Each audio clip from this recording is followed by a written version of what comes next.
introduction to Professor Dube came when I was writing my dissertation. I don't know if we've talked about this part of the story, but some wonderful, wonderful contributions in the world of feminist interpretation of gender issues with New Testament translation, New Testament studies. And one of the books that was particularly of great contribution to many of us was Postcolonial Feminist Interpretations of the Bible, published in 2000. Yet another publication, Other Ways of Reading African Women and the Bible, published in 2001. And then perhaps one of the most impressive and courageous acts that I've witnessed in academics was a concentration of Professor Dube's into the significant problems throughout the world, including in Botswana with HIV/AIDS, and her quest, Professor Dube's quest to interact on both practical and scholarly levels. One of the results being Grant Me Justice, HIV/AIDS, and Gender Readings of the Bible, published in 2005. And of course, as well, a variety of other publications with dear friends like Gerald West and others from South Africa. It is our pleasure as the Knighted School of Translation Studies to welcome you, Professor Dube, and we look forward to your 3 lectures that you'll have today and Wednesday and Friday. And so please help me in welcoming her.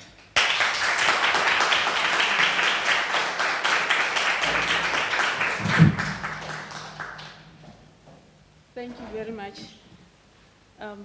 I think the introduction is helpful in placing me not so much among the translators, but in other places.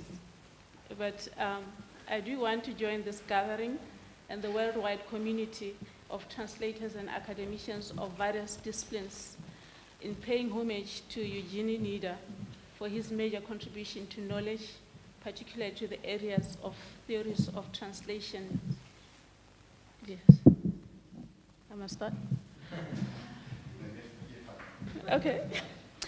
Nida's long academic career and dedication to knowledge that informs practical application is an immense contribution, such that translation history and studies will hardly ever be discussed without reference to his name and work.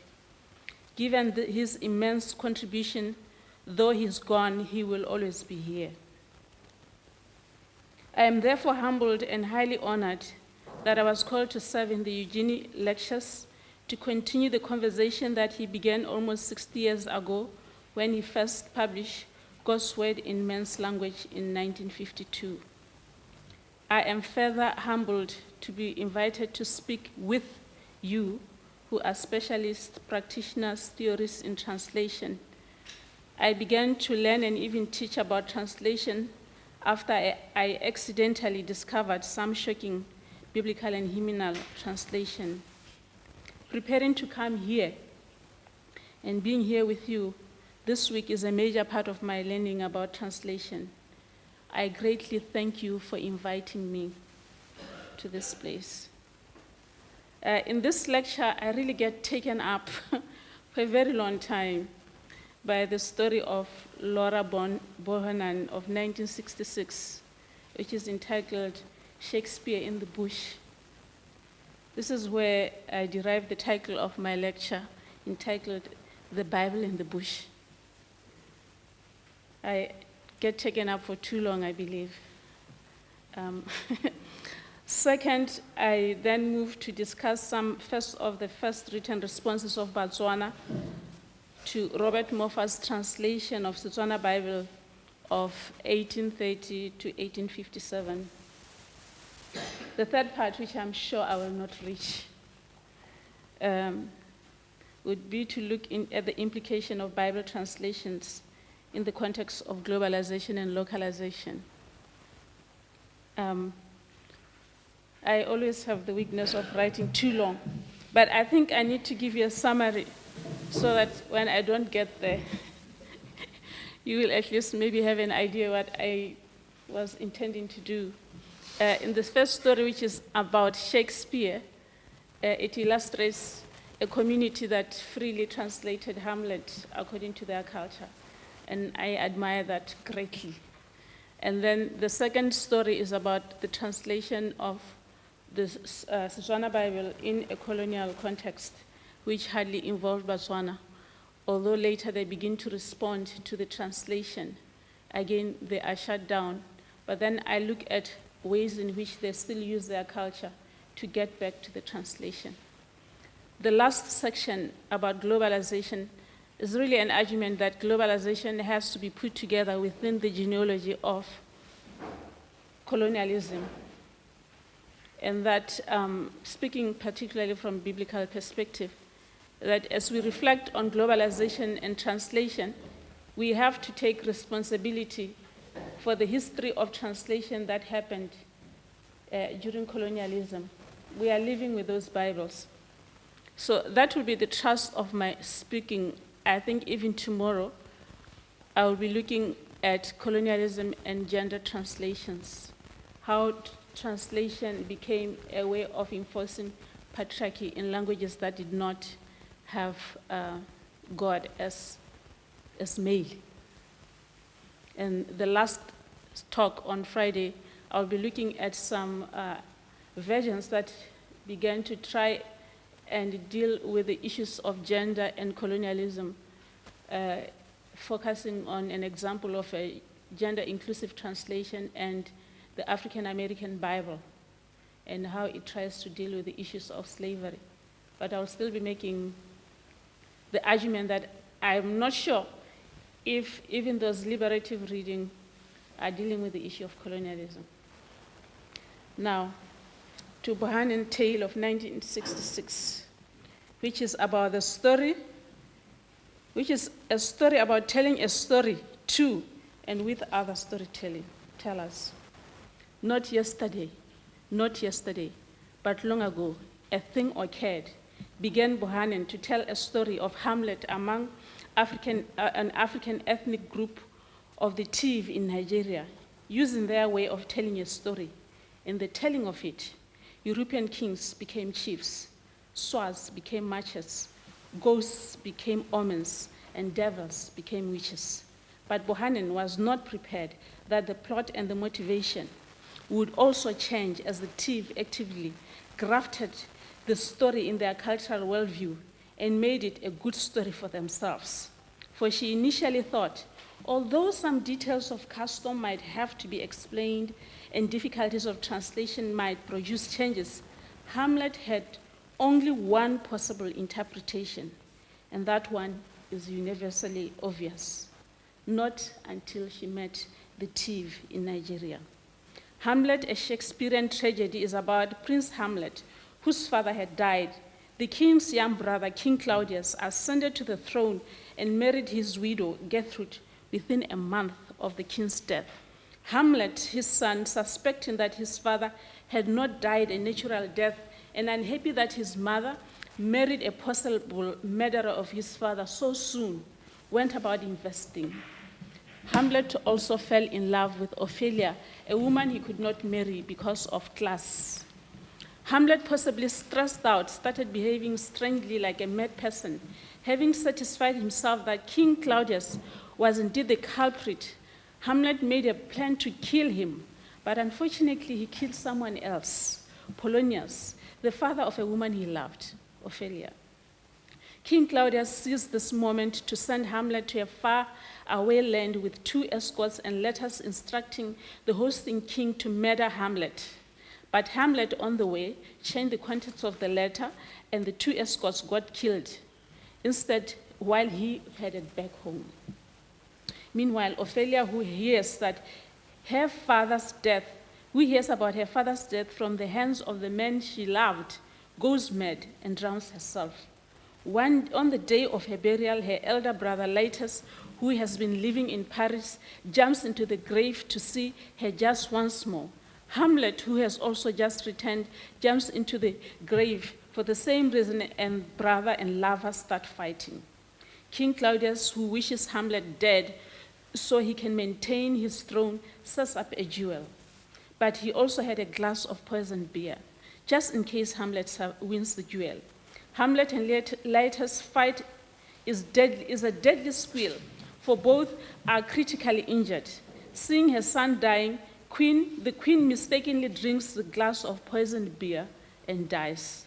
This moves Hamlet to leap out and kill King Claudius even as he's dying. All four die at this moment. It is this story that Bohannon, an American anthropologist from Oxford, who was on her second trip to the Tiv to observe some of their rare ceremonies, decides to tell. She had mistakenly chosen an inappropriate time for field work. She arrived when the swamps were rising and communication and interaction between different homesteads were hindered by the waters. Up until the swamps drop and the plowing season begins, the Tiv hosting Bohannon amuse themselves with drinking beer, telling stories, singing, and dancing. There were no ceremonies performed because the swamps cut the communication between various homesteads. And so Bohannon found herself with plenty of time in her hands and very little to do save to read a copy of Hamlet that was given to her, following an argument with a friend who held that North Americans tend to misunderstand Shakespeare, a very English poet, for they easily misinterpret the universal by misunderstanding the particular. Bohannon had protested this perspective, holding that human nature is pretty much the same the whole world over. At least the general plot and motivation of the greater tragedies would be clear everywhere, although some details or customs might have to be explained and changed. To end an argument that she and a friend could not conclude, the friend gave Bohannon a copy of Hamlet to study in the African bush, hoping that it would lift her mind above the primitive surroundings, and that with prolonged meditation she might achieve the correct interpretation, namely the English one. The more Bohannon read Hamlet amongst the Tiv, the more she got convinced that Hamlet had only one possible interpretation, and that one is universally obvious to all people. So one morning it happened. The Tiv invited Bohannon to tell them a story. Bohannon was quite reluctant to tell them a story, for as she said, she was not a storyteller. Besides, storytelling is a skilled art among them. Their standards are high, the audience are critical and vocal in their criticism. But thinking to herself, well, here is my chance to prove Hamlet universally intelligible, Bohannon agreed to tell them a story. And so she began in their own style of telling a story. Not yesterday, long time ago, a thing occurred. One night, 3 men were keeping watch outside the homestead of a great chief, when suddenly they saw the former chief approach them. Disruption. They asked, why was he no longer a chief?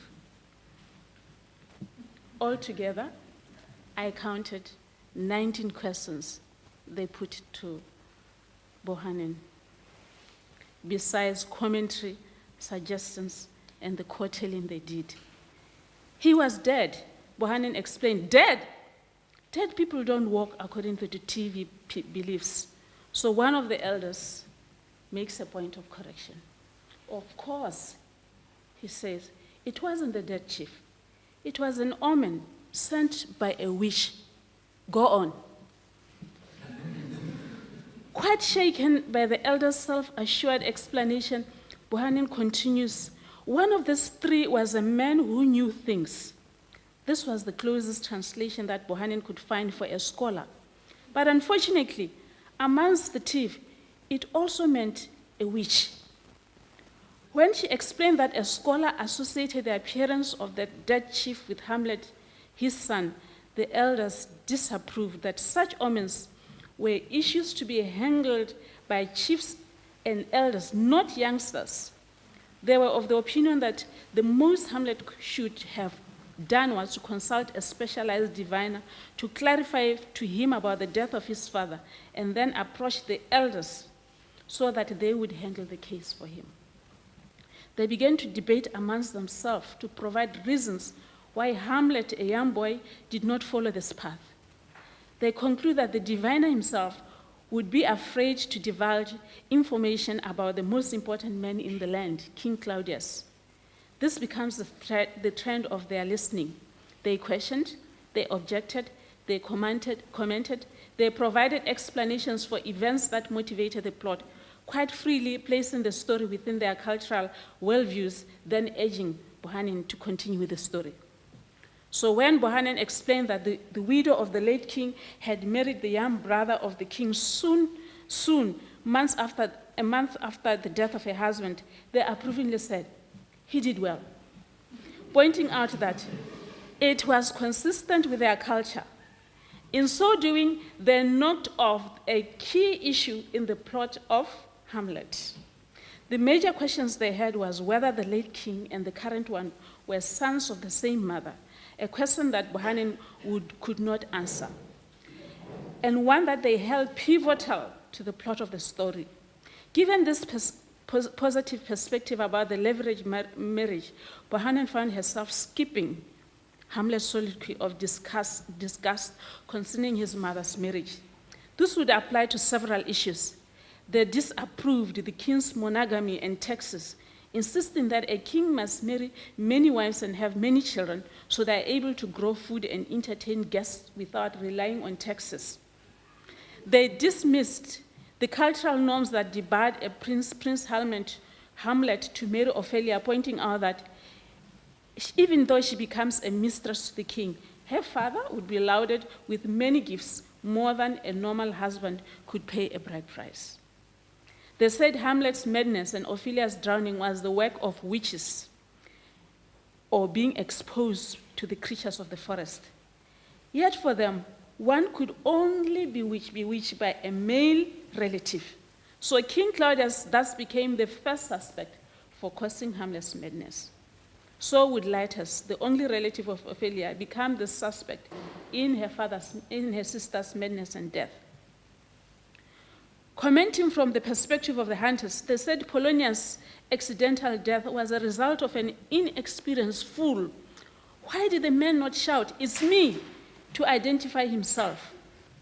Bohannan's explanation that Hamlet, who was scolding his mother for marrying the chief so fast, already had an intention to kill Claudius, his uncle, sent shocking shudders among the thief. This was ethically unacceptable, for a man should never scold his mother, and for a man to raise his hand against his father's brother, one who has become his own father, was unacceptable by all standards. There was a deadlock around this story as they marveled on this unacceptable behavior. But one elder unruffled the quandary, pointing out that, but if his uncle had indeed been wicked enough to bewitch Hamlet and make him mad, it would not be his fault that Hamlet, being mad, no longer had any sense and thus would kill his own father's brother, who is now his father. Bohannan knows that with this explanation, there was a murmur of applause among the listeners. Hamlet was again a good story to them, but it was no longer quite the same story to Bohannan. In the process of this major retelling of Hamlet, Bohannan became quite upset by the thief for taking the story from her and telling it in their own way. The point of whether the ghost was an omen or not, whether the ghost or omen can talk or walk or cast shadows, was an intense moment of debate between the thief and Bohannan. One old man pulled a kola nut from his pocket, beat it, and gave it to her, thus making peace between Bohannan and asserting that it is not a fight. Rather, it is an art of telling a story. The listeners in most African cultures are not passive listeners. They participate, sometimes just urging the storytellers to go on. providing commentary. And indeed, in some African cultures, the listeners are so active that they take the story from the storyteller and tell it in another direction. The storytelling space, therefore, becomes a writerly moment, a moment of public production of new stories through old stories and with various other storytellers. The storyteller does not have the last word, nor does one story exist in exclusion to other stories. Rather, a storytelling moment is a space of production of new stories within the existing field of other stories. It becomes, therefore, a moment of networking of stories. Accordingly, the TIFF conclusion is an invitation for more foreign stories to be told. They are not afraid of foreign stories. They say to Bohannan, "You must tell us more stories of your country.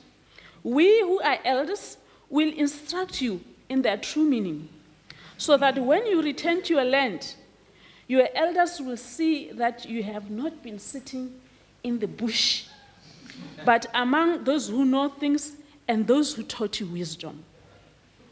Two ironies are noted concerning their conclusion statement. First, we note that like Bohannan, they were convinced that theirs is the true meaning. Just like Bohannan's friend held that the true meaning is in Shakespeare is in English culture. Second, Bohannan's report of this event was published as Shakespeare in the Bush, although the TIFF said, "We are not sitting in the bush, but rather among those who know things and who have taught you wisdom." Their knowledge and wisdom, which is informed by their worldview and value system, led them to the conclusion that Bohannan concurred with. But it was through a different plot and assumption. Bohannan's assumption that there was one meaning of Shakespeare was one that is evident to all human beings, is thus disapproved by her fieldwork data. The TIFF, however, are careful to point out that they are not just hearing and asserting their own culture, but equally conscious that Bohannan presents them with a different story. Thus, one old man reassured Bohannan, "You tell the story well. We are listening.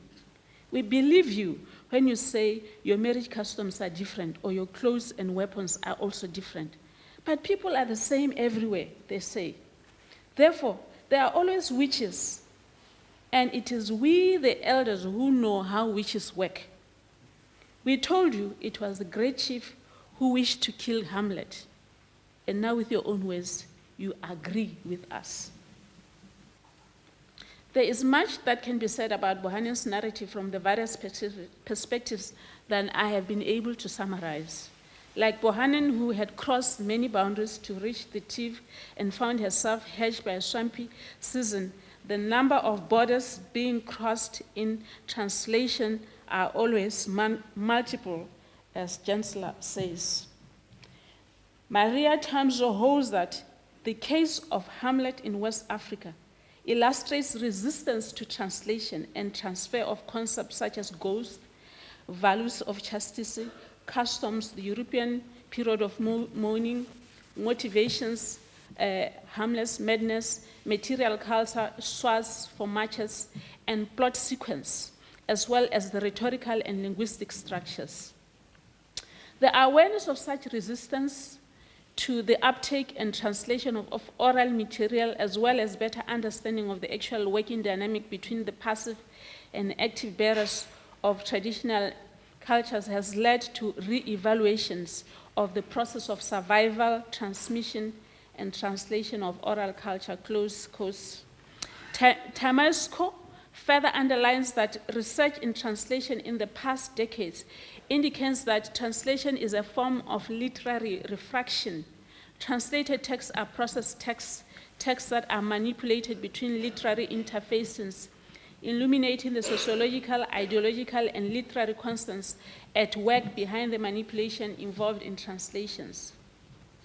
Nonetheless, Tamasco admits that despite the historical documentation and theoretical build-up for more than a decade now, the idea that translation involves manipulation, ideological and poetic processing remains shocking to traditionalists, students, and teachers alike who persist in the belief in the value-free translation process. When I first read Shakespeare in the Bush, I was highly impressed by the TIFF community. They were an empowered audience who listened critically, questioning, commenting, and making suggestions freely, thereby rewriting the story in their own cultural worldview. While initially Bohannon thought her task was merely to find equivalent words such as great chief for king or machete for swords, the task involved much more. It was, as the translation studies have underlined, that translation of any work is not just formal, dynamic, functional equivalents of words, phrases, sentences, meaning, or effect. Rather, translation work or processes involve the translation of cultures, fully informed by the agendas of the patrons, publishers, and purposes they serve. As amply demonstrated by Shakespeare in the Bush, translation studies no longer defines translation as an activity that takes place between two languages, but views it as an interaction between two cultures or more. The TIFF had asked for Bohannon's story and threatened not to tell her any of their stories unless she tells them their stories from her culture. For them, it was an exchange of stories within their space, within their stories, and within their own cultures. The TIFF acknowledged Bohannon's language limitations, saying, "You must explain what we do not understand, as we do when we tell you our stories." As an anthropologist, Bohannon was a story collector proper. Bohannon had not forgotten that as an anthropologist, she came to collect primarily the African stories for European audience.